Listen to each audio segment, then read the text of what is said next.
Franchement, la politique de la chaise vide n'apporte rien. Mon problème, si vous permettez que j'explique un tout petit peu, le problème, ce n'est pas qu'ils soient représentés à l'Assemblée ou pas représentés à l'Assemblée. Mais je suis désolée, le problème, c'est que c'est quand même, ils disposent quand même d'un électorat, des électeurs qui sont des citoyens guinéens et qui sont des militants de ces partis politiques-là. Ce sont des Guinéens. Oui. Maintenant, ces Guinéens-là ont besoin d'intégrer le développement de leur pays. Oui. Mais ils estiment que vous-même, vous êtes le problème au développement du pays, vous qui leur proposez des solutions. Aujourd'hui, qu'est-ce qu'il faut faire? C'est mon inquiétude, c'est ma préoccupation. Qu'est-ce qu'il faut faire? Monsieur Condé, tout parti politique aspire à avoir le pouvoir. Je suis d'accord avec vous, vous êtes d'accord avec moi? Je suis d'accord avec vous, c'est ça même l'objet de la Constitution. Je sais que tous les partis politiques ont l'intérêt de ce pays à cœur. Ça, je n'ai pas de doute. Mais c'est la manière de pouvoir, de développer ce pays qui diffère. Okay. Je le dis toujours, il y a un parti qui peut avoir une autre approche socialiste, communiste. Il y a un autre parti qui a peur, qui dit non, je suis plus libéral. C'est ce qui diffère entre les partis politiques. Mais maintenant, ce jeu politique, c'est qui pourra convaincre les électeurs. Donc, pour l'instant, ce sont les électeurs, les militants de la mouvance qui sont au pouvoir. Qu'est-ce que l'opposition doit faire pour être au pouvoir? Justement, vous travaillez de façon continuelle, en éduquant vos militants, en étant impliqués dans le développement du pays. Être opposant ne veut pas seulement dire crier contre les initiatives du régime. Être, pour moi, ce que l'opposition devrait faire, c'est s'impliquer dans le développement du pays. Je suis militant, mais je suis d'abord citoyen. Dans ma localité, essayez de trouver des investisseurs peut-être pour venir investir dans mon quartier. Essayez de trouver des investisseurs, investir dans ma préfecture. Vous allez voir, lors des élections, on va pas juger entre, oui, c'est un peu loin, sous-sous, on va juger qui peut faire quelque chose pour moi. C'est ce que je demande à l'opposition. Moi, je suis d'accord avec vous. Mais ce que vous dites aujourd'hui, c'est que sur la situation, ils ont pris une mauvaise décision. Nous allons nous retirer, nous ne voulons pas débattre. Mais je suis désolée, pendant 6 ans, le président de la République est au pouvoir. Donc, si vous êtes absent du jeu politique pendant 6 ans, je suis désolée, mais vous êtes mort politiquement. Ah. Donc, qu'est-ce qu'il faut faire? Est-ce que vous les regardez et vous leur dites, vous êtes mort, vous avez pris une mauvaise décision et tant pis pour vous. Là, je vais leur donner un conseil, par exemple. Là, vous enfoncez le clou. Vous êtes en train de leur dire, puisque vous avez été bête, vous avez pris des mauvaises décisions, maintenant tant pis pour vous. Mais non, la vie, c'est comme ça. Parfois, on prend des mauvaises décisions et puis on rebondit. On n'est jamais mort en politique. Vous êtes très content. Non, pas du tout. Parce que tout est trop facile aujourd'hui à l'Assemblée. Mais peut-être que demain nous serons dans l'opposition aussi, peut-être. Mais c'est comme ça. Ceux qui sont dans l'opposition aujourd'hui étaient bien du régime précédent. Vous ne ressemblez pas à quelqu'un qui voudrait être dans l'opposition. Mais pourquoi pas? Vous préférez quitter la politique. Que je sois en opposition ou pas, non. J'ai toujours une carte pour rebondir. Comme je dis, moi, l'intérêt, c'est la Guinée. D'accord, on a compris. On a largement compris. D'avoir un poste pour pouvoir contribuer. Et c'est ce que je dis aux militants. Cependant, il y a des hommes politiques qui sont en prison. Il y a des hommes qui sont en prison à cause de leur opinion politique. Des prisonniers politiques. Je pose toujours la question, même si dans votre cas, on n'est pas trop d'accord. Mais moi, je ne suis pas d'accord. Vous n'êtes pas d'accord? Ce ne sont pas des prisonniers politiques, madame? Non, c'est des citoyens. C'est des citoyens guinéens. Avant d'être des... Vous êtes législateur aujourd'hui. Non, mais bien sûr. Mais bien sûr, donc avant d'être... Vous faites les lois, vous les votez. Mais justement... Vous pensez que dans la définition, ce ne sont pas des hommes politiques? Dans la définition, c'est quoi un prisonnier politique? Je vous la pose la question parce que c'est vous. C'est quelqu'un qui est arrêté pour ses opinions politiques. Et justement, c'est pas ça. Donc maintenant, nos compatriotes qui sont arrêtés, c'est parce qu'ils ont été arrêtés, suspectés pour des faits de troubles à l'ordre public. Détention d'armes d'armes de guerre? Non, pas d'armes, c'était... D'armes létales? Bon, je vais passer. Il y a également incitation à la violence, destruction des publics.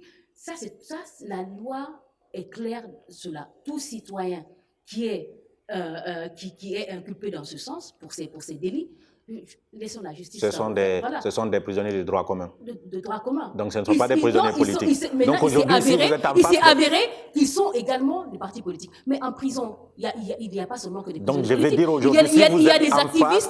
Il y a des activistes de la société civile qui ne sont pas des politiciens. Il y a des artistes qui sont là-bas. Donc c'est pour cela qu'il ne faut pas faire l'amalgame. Il n'y a pas d'immunité pour les Ma question est simple dans ce cas. Y a-t-il des prisonniers politiques en Guinée ou pas? Je dis qu'il n'y a pas de... Madame, vous avez vu le système? Selon la définition, ce ne sont pas des prisonniers politiques, ce sont des citoyens guinéens qui sont devant la loi. Et ce que je voudrais rajouter, cependant, c'est que la justice doit faire son travail de façon impartiale, de façon indépendante, et vraiment réduire les délais. À l'Assemblée. C'est dommage. Puisque vous savez aujourd'hui. Voilà, c'est dommage que pendant, je pense que ça fait quand même quelques mois que ces citoyens sont dans ces conditions, et qu'il faut vraiment que la victime, certains y sont décédés, vous savez. La justice puisse prendre les devants. Malheureusement, certains sont décédés. Ce ne sont pas les seuls Guinéens qui sont décédés en prison. D'autres sont très malades aujourd'hui. Oui, malheureusement. Et il faut améliorer. Et ils sont très âgés. Par contre, il faut améliorer les conditions de détention. Qu'est-ce que vous faites? Qu'est-ce que vous faites à l'Assemblée pour ça? Ou vous n'avez pas de pouvoir? À l'Assemblée, nous pouvons interpeller. Et j'ai écrit une tribune dans ce sens. Et je pense d'autres, même le président du groupe parlementaire, aussi interpellé dans ce sens, qu'il faut que la justice puisse réduire le délai de traitement de ces dossiers. Il faut continuer la réforme de la justice pour que nous puissions améliorer les conditions de détention de tous les Guinéens. Parce qu'on nous est même focalisé seulement sur les prisonniers politiques. Est-ce que vous savez combien de Guinéens sont en détention? Personnellement, j'ai des parents qui sont détenus à la prison centrale. Et je déplore les conditions de détention de ces prisonniers. Donc, il faut aller dans ce sens pour cette réforme. Comment accroître la capacité d'accueil des détenus de notre pays, pas seulement la prison centrale, où franchement les conditions sont déplorables. C'est cela mon combat. Ce n'est pas seulement un combat pour juste des leaders politiques, c'est un combat pour tous les détenus, parce que les détenus, c'est quand même des humains. Il faut qu'ils soient... Vous savez que les leaders politiques en prison, c'est un cas particulier. Ça fait toujours parler. Mais oui, ça conduit toujours à une instabilité. Et pourquoi c'est une bonne chose que ça fasse parler? Parce qu'au moins, ça peut attirer l'attention justement des conditions de détention de tous les autres détenus. Parce que c'est des leaders politiques, des leaders d'opinion. Donc, ça met un accent particulier justement sur les Je vais vous faire un exercice honorable. Je vais vous montrer. Être leader d'opinion ou politique, ça ne vous donne pas l'humilité. Non, je suis d'accord, totalement d'accord. Si vous êtes inculpé, si voilà, comme tout citoyen, vous devez passer devant la justice. Et là, c'est la justice qui doit trancher. Ouais. Et c'est dans ce sens, nous demandons à la justice quand même d'accélérer le traitement de ces dossiers-là pour que nous soyons situés et que les familles de ces... Ça, c'est à la justice vous demandez. Je vais vous montrer une image, si vous permettez. Je vais vous montrer une image parce que j'estime que elle est une de vos amies. En tout cas, elle est politique. Vous la connaissez peut-être.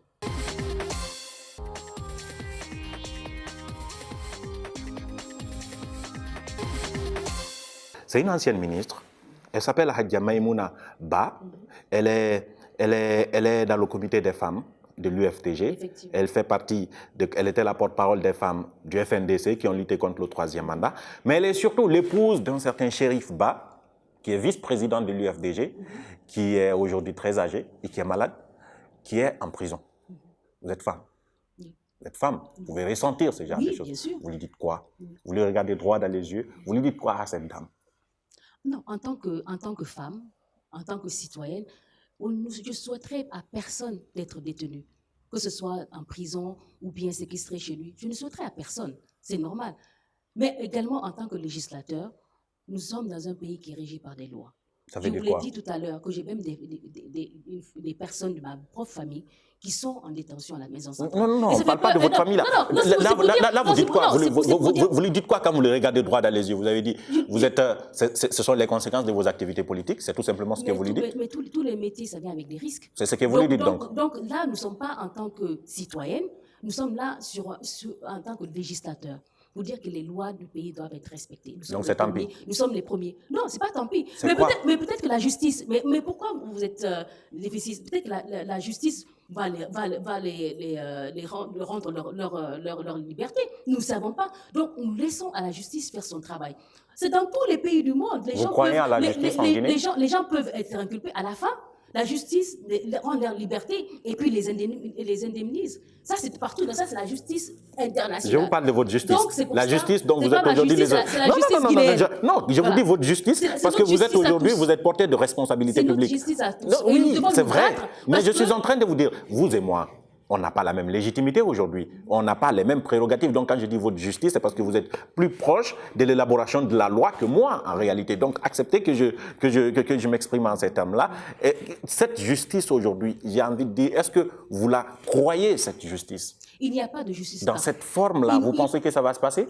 Premièrement, il n'y a pas de justice parfaite dans tous les pays du monde. Vous voyez des cas, par exemple, même aux États-Unis, où des gens ont été détenus, condamnés pour 30 ans, et 50 ans après, on se rend compte que la justice a rendu un mauvais procès. C'est partout dans le monde, spécialement pour la Guinée.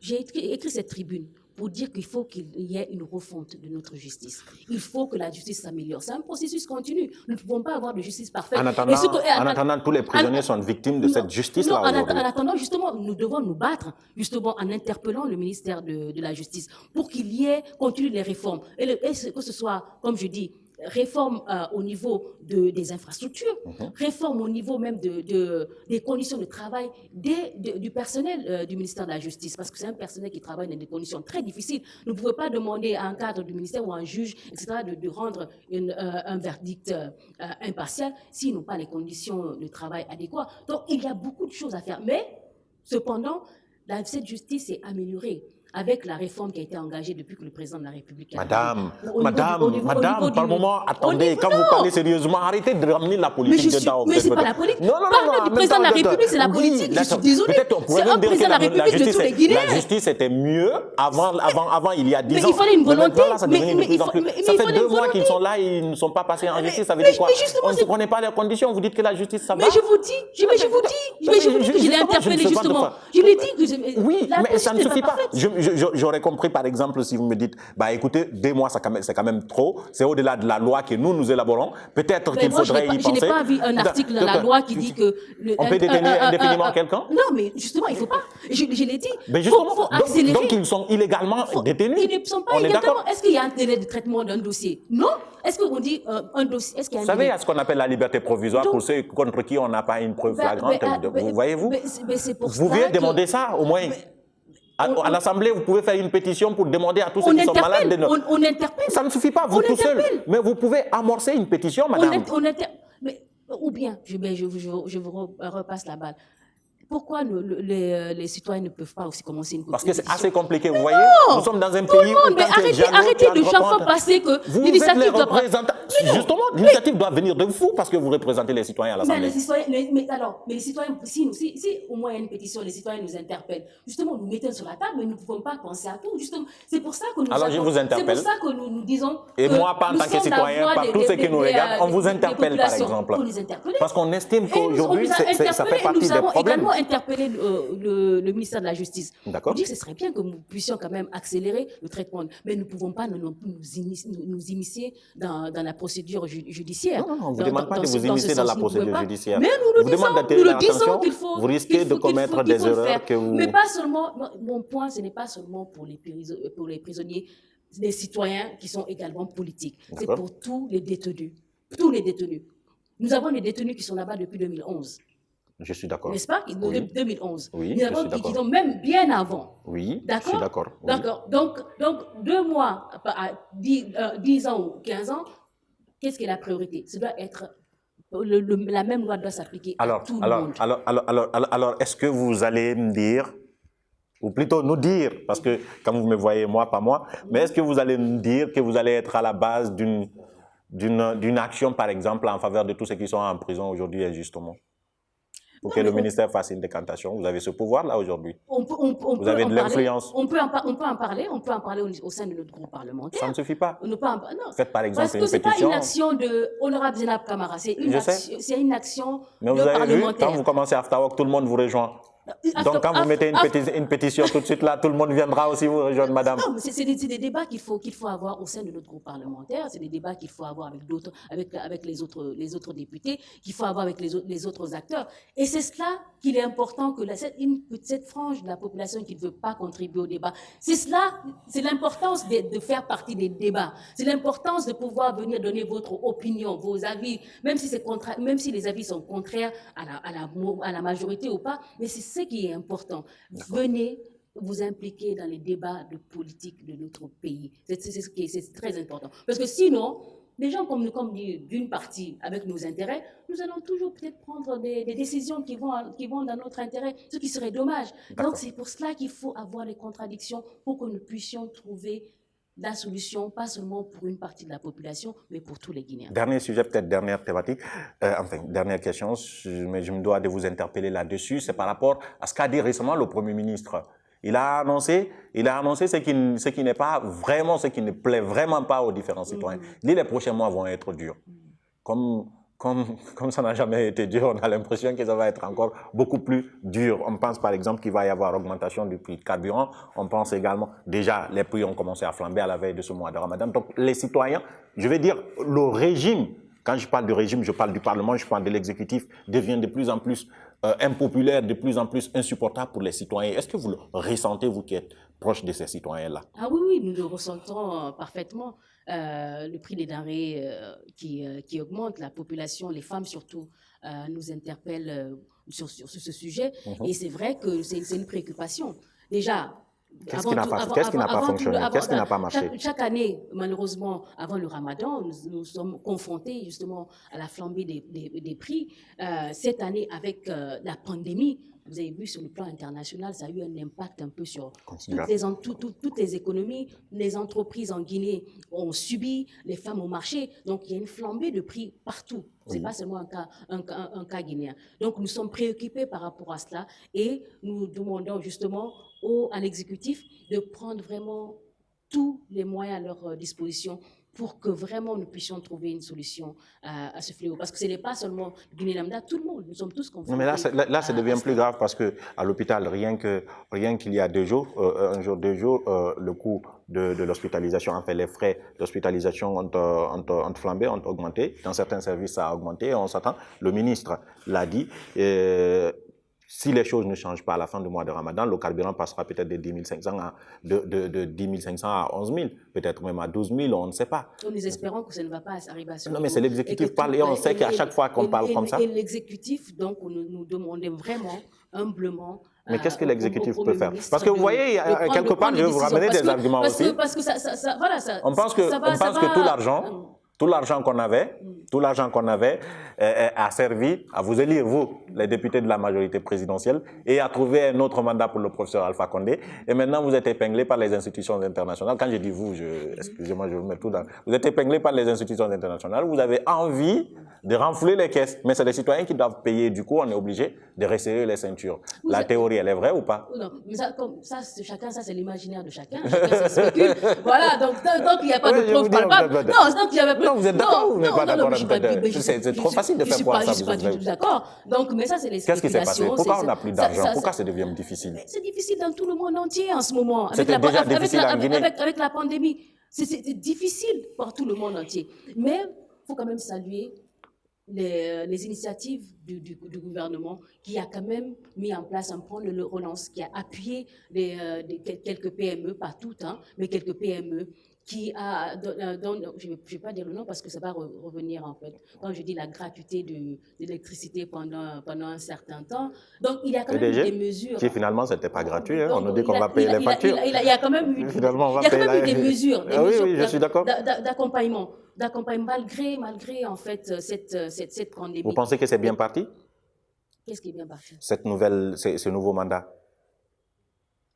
Ce nouveau mandat pour le président Alpha Condé, vous pensez que c'est bien parti? Ce sont les bonnes bases? Nous gouverner autrement. Oui. Je pense que c'est ça. Nous gouverner autrement, même si nous voulions que vous gouvernez normalement. Une nouvelle façon de Est-ce que c'est bien parti? Est-ce que ça vous rassure les premiers pas de ce nouveau mandat du professeur Alpha Condé, les décisions prises, les annonces? Bon, quand j'ai écrit ma tribune, c'était l'un des défis que j'avais relevé pour le gouvernement, justement. C'était une meilleure gestion de l'administration publique. Et c'est en cela que je félicite en fait, le président de la République qui est en train de prendre à bras le corps, justement. Parce que nous ne pouvons pas parler de développement, nous ne pouvons pas parler des autres secteurs tant que nous n'avons pas une administration publique efficace, performante au service du développement. Donc vous êtes rassuré? Donc sur ce pas-là, pour moi, c'est quand même un bon pas. Vous pensez que les choses vont être différentes de ces 10 dernières années? Honnêtement, je vous interpelle personnellement. Et là, je vous regarde droit dans les yeux pour vous dire, est-ce que vous pensez que ça va changer? Ça va changer parce que nous sommes tous impliqués pour que ça change. Parce que maintenant, Zainab est députée. Non, ce n'est pas une question de Zainab du tout. Ça, non, pas du tout. Parce que nous avons maintenant je pense, des institutions qui veulent jouer leur rôle. Pas seulement l'Assemblée. Regardez même la HAC, la Haute Autorité de la Communication. Parlons de Regardez, l'Assemblée. non, regardez, vous non, savez? parce que en fait, l'État, ce n'est pas seulement le président et l'exécutif. L'État, c'est également le Parlement. Ce sont les institutions constitutionnelles. C'est cela, l'État. D'accord. C'est vous également. Les journalistes, les médias, tout le monde doit s'impliquer. Mais s'il y a une partie qui se dit, nous, on se retire,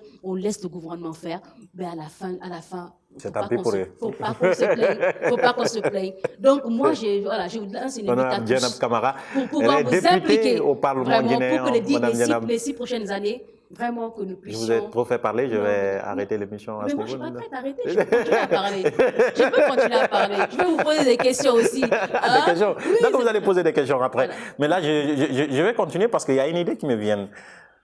Vous êtes dans le football. Oui. Vous êtes président de club. Oui. Vous voulez qu'on en parle un tout petit peu? Ah bon? Oui, je vous demande si vous voulez qu'on en parle. Oui, pourquoi pas? Fatala, hein? Fatala FC, c'est ça? Ben oui, vous êtes renseigné. Oui, hein? je vais en venir. Non, pas du tout. Et je trouve qu'à la Fédération guinéenne... Et je trouve qu'à la Fédération guinéenne de football aujourd'hui, il y a un duel qui envoie même l'inimitié entre les deux hommes. Vous voulez toujours qu'on continue le débat? On peut continuer. D'accord. Vous êtes présidente de club. Oui. Je sais que vous n'êtes pas électrice dedans, d'accord? Non, je ne suis pas. Oui, mais vous avez votre opinion et vous pouvez influencer. Dites-moi, Antonio et KPC, vous voterez qui si vous devriez voter? Je ne vote pas. Oui, si vous devriez voter. Je ne vote donc. Consigne de vote. Je ne peux pas donner de consigne de vote. Si, vous pouvez, on peut connaître votre... Vous pouvez influencer quand même. Non, mais vous avez un club. Vous savez, déjà moi, le football, c'est une passion. Je sais. C'est un hobby. Donc c'est pour cela que je me suis lancée. Et depuis quelque temps, donc dernièrement, nous avons... Vous n'allez pas répondre à ma question, vous allez tourner autour. Oui, j'ai fait exprès de commencer par la question brute avant de venir parler de Fatala parce que ça m'intéresse. Mais dites-moi. Donc nous avons participé à la Coupe régionale, je sais, tout ça, madame, je vais vous poser la question. Donc, entre les deux, consigne de vote aujourd'hui, qui est mieux pour la fédération? Ça veut dire qu'il y a beaucoup de choses à faire dans ce domaine-là, en termes de gouvernance. D'accord, madame. Donc il y a beaucoup de défis à relever. D'accord. Ce qui m'intéresse, justement, c'est cette personne qui peut nous assurer madame, qu'il y a une bonne gouvernance. Vous voyez, vous apprenez déjà le langage du politiquement correct en réalité.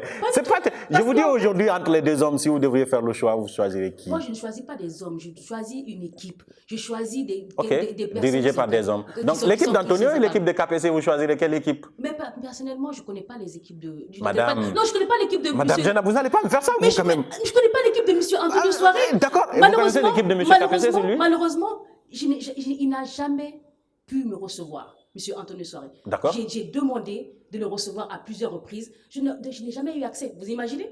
Je n'ai jamais eu accès à M. Antonio Soiré.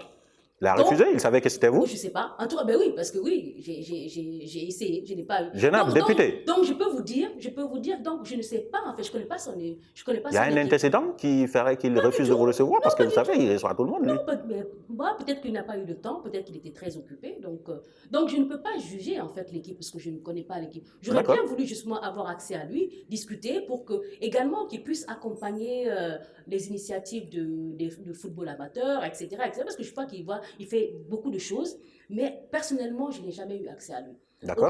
Au contraire, Monsieur KPC, c'est un ami de très longue date, même avant que je sois... Ah ouais, là, je comprends très vite. Mais ça ne veut pas dire que c'est pour nous. Alors, pourquoi vous ne répondrez pas à ma question directe, madame? Il y a les amitiés, il y a... Je sais tout ça, mais ce n'est pas les hommes que vous choisissez, vous avez dit. C'est une équipe que vous choisissez. Et pour l'instant, je vois M. KPC, je ne vois pas son équipe. Mais je sais qu'il faut une très bonne campagne de communication que j'apprécie, qui ressort. Et je connais également le patriotisme et l'envie de ce monsieur pour s'impliquer dans le football. Lorsqu'il a commencé Rafia, j'étais partie parmi les personnes qui étaient justement dans son comité. Je suis en même temps étonné. Mais à la rigueur, je suis... Pourquoi? Mais je suis effaré. Monsieur KPC, je vais faire partie des premières personnes. C'est incroyable. Mais faites quoi? Cette langue de bois là, ce que vous êtes en train de faire. Non, mais je vous pose une question simple, vous êtes en train de me rappeler le palmarès de tout le monde en même temps. Mais non, mais c'est justement pour dire en fait que s'il n'y a pas de... C'est Anthony Soiré ou KPC, c'est pas ça. Aujourd'hui, il y a un duel. Pour le moment, il y a 2 candidats. La campagne va s'ouvrir entre les 2 hommes. Donc, vous êtes dans le monde du football, vous avez un club. Certainement, vous avez votre préférence, même si pour cette fois, vous n'êtes pas électrice à la Fegui Foot. Dites-moi tout simplement, les deux, qui pensez-vous pourrait faire avancer le plus le football? Parce que vous connaissez, vous n'avez peut-être pas rencontré Antonio Soiré, mais vous avez entendu parler de Orea. Non, oui, bien sûr. Club. Oui, vous connaissez la performance de Orea. Bien sûr. Vous connaissez la Fegui Foot, comment ça fonctionnait. Quand ça éclate, vous avez écouté quand il y a scandale, vous en savez quelque chose. Et quand il y a avancé, vous en savez quelque chose. Donc, sans même rencontrer une personne, vous pouvez juger ses actions. KPC également, vous avez Afia et puis tout. Je vous pose la question et puis vous voulez me dire, madame, KPC, je le connais depuis que j'étais à l'école primaire. Non, pas l'école primaire. Non, c'est pour dire que si c'est personnellement, je soutiens mon ami, personnellement. Mais ce n'est pas ça qui est important. Ce qui est important, donc personnellement, vous soutenez votre ami, c'est ça, c'est vraiment celui qui peut faire bouger les choses dans le football. Et ça, c'est KPC. Donc le meilleur gagne. Et le meilleur gagne. Vous voyez que ça ne marche pas. On sait que vous soutenez KPC. Alors, si on parlait un tout petit peu de Fatala, vous étiez en 2e division, je pense, en 2019, quand vous venez à la tête de... Non, c'est... C'est en national maintenant, là. Quels sont vos projets pour... Ou maintenant vous êtes découragé, vous voulez vous concentrer sur autre chose? Ah non, comme je dis, c'est un hobby. Moi, j'ai deux hobbies. Parce que vous n'êtes pas seul, hein? Je connais quelqu'un qui s'appelle Lamine Guirassi, qui a un club, ça fait plus de 3-4 ans. Il n'a jamais quitté national encore pour le moment. Donc, croyez-moi, vous n'êtes pas tout seul. Non, mais parce qu'en fait, justement, c'est pour cela qu'il faut vraiment qu'il y ait vraiment une politique de football qui puisse aider les clubs à pouvoir émerger. Mais moi, mon projet, c'était pas seulement le football pour le football, c'était un projet de développement. Parce qu'au niveau de Bofa, nous voyons qu'il y a beaucoup de jeunes il y avait une déperdition les jeunes qui quittaient le collège, etc., qui ne poursuivaient pas leurs études, mais qui étaient très bons au football. Donc, je me suis dit, pourquoi ne pas mettre un projet de développement? Les jeunes qui veulent faire le football, mais qui n'ont pas le niveau, essaient de créer un centre, donc un centre de formation, les récupérer. Donc, ils vont à l'école, mais également, ils continuent le talent. Pour ceux qui sont très bons, continuer dans le club de Fatala. Pour ceux qui ne veulent pas, au moins, ils ont une petite formation de base, ils pourront être insérés. Ce qui est une très bonne idée. Hein. Et être accompagnés par les institutions internationales, comme l'OIM, etc., au moins pour ce centre-là, pour dire que ça contribue justement à diminuer l'exode rural, qui est le premier pas vers l'immigration clandestine. Et deuxièmement, maintenant, pour le football, donc lorsque vous avez des talents, plus les mettre à disposition de l'équipe nationale. Donc, ce soit un vivier pour l'équipe nationale ou pour les autres clubs qui sont déjà en D1. Pour moi, c'était surtout cela. Ça n'a pas fonctionné? Mais c'est un processus. Ça demande beaucoup d'argent. Mais si vous quittez deuxième division pour la nationale, après la nationale, je ne sais pas où vous allez venir. Non, ça va parce pas, que vous battez avec qui là? Non, ça va pas arriver. Non, je veux dire, et c'est pour cela que j'interpelle aussi d'autres sponsors, d'autres personnes qui aiment le foot, de nous accompagner dans cette aventure. D'accord. Mais vous êtes toujours la présidente. Ah oui. Et vous voulez continuer le projet. Oui, ça nous rassure au moins. Il ne faut pas que vous... Non, j'y tiens absolument. Comme je dis, pour moi, c'est un projet de développement. C'est pour aider la jeunesse encore de Bofa dans ce sens. Et pour faire plaisir parce que j'adore le foot. D'accord. Vous avez joué au football à l'Leicester quand vous y étiez? Non, plus jeune, mais très jeune. Vous avez arrêté? Ouais, j'ai arrêté. L'équipe féminine, j'aurais passé. Au cabinet du ministère de l'Enseignement supérieur, vous savez que vous nous manquez là-bas? Ah bon? Oui. Il y a des statistiques qui sont venues, on a pensé à vous, et je vais demander votre commentaire. Les 200 universités africaines, les 200 premières universités africaines, aucune guinéenne. Aucune, c'est dommage. Aucune. Mais c'est pour cela, c'est continuer les réformes qui ont été engagées. Et je lui dire que vraiment, le nouveau ministre qui est arrivé, vraiment... Vous savez qu'il est plus politique. Je lui dire, parce que je lui dire de certains cadres, donc qu'il y a espoir, donc il peut faire l'affaire. Vous auriez pu rester là-bas et vous avez trahi l'enseignement supérieur au profit de la députation de Bofa. Je pense que c'était un bon choix. Pour vous, oui. Mais pas pour les... Non, pour les vous savez, parce citoyens. qu'en même temps, écoutez, honnêtement, je vous rapporte ce que les gens ils disent, hein, et c'est peut-être c'est pas la première fois que vous entendez ce genre de commentaires, c'est que quand vous étiez là, il y a des jeunes quand même qui osaient apporter des projets, il y a des jeunes qui osaient rêver avec le ministère de l'Enseignement supérieur, il y a des jeunes qui continuaient leurs projets dans certains secteurs parce qu'ils se disent, quand on va au ministère de l'Enseignement supérieur, il y a quand même une dame qui s'appelle Jenab qui prend le temps de vous écouter et de vous faire des suggestions quand c'est pas bon ou de vous introduire ailleurs quand c'est pas bon. Vous vous souvenez par exemple quand on avait fait le concours sur Voix des jeunes, Oui. les filles qui étaient venues, même si elles sont en France aujourd'hui, mais aujourd'hui personne ne va vers le ministère, donc là on est fatigué.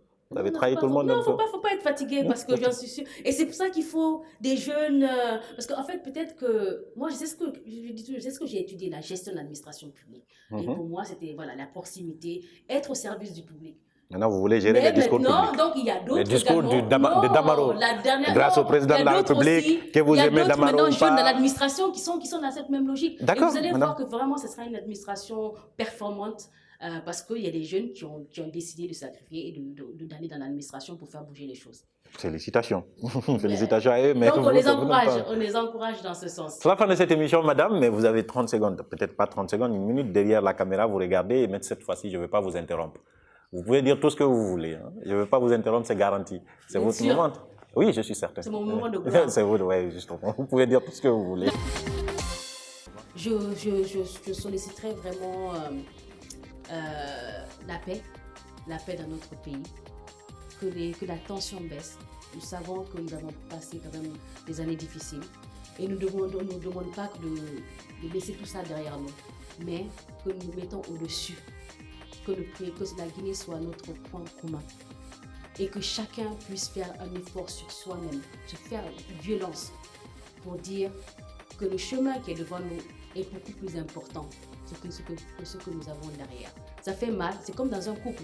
Tout n'est pas rose, il y a des bagarres de temps en temps, mais si nous avons l'objectif commun de pouvoir consolider notre mariage, nous pouvons faire des efforts. Et c'est ce que je demande à tout un chacun, tout Guinéen, de se donner la main. C'est vrai que c'est pas facile.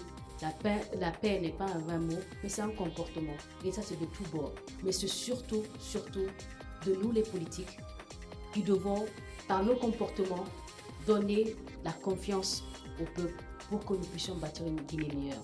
Et c'est en cela que vraiment j'interpelle tous les acteurs, que la Guinée nous appartient à tous.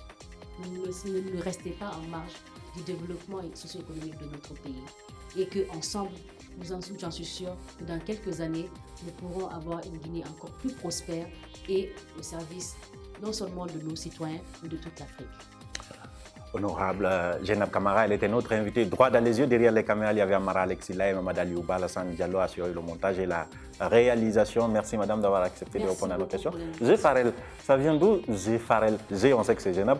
Farel, ça a à voir quelque chose avec William Farel, le chanteur, c'était votre nom? C'est le prénom de mon fils. Ah, Farel, ok. Voilà. Parce qu'on aurait juré. J'ai même écouté une discussion. Peut-être son artiste préféré, c'est William Farel. Non, c'est juste le prénom de mon fils. D'accord, en tout cas, merci d'avoir accepté. C'était très aimable de votre part. On se retrouve donc dans un autre numéro. Au revoir.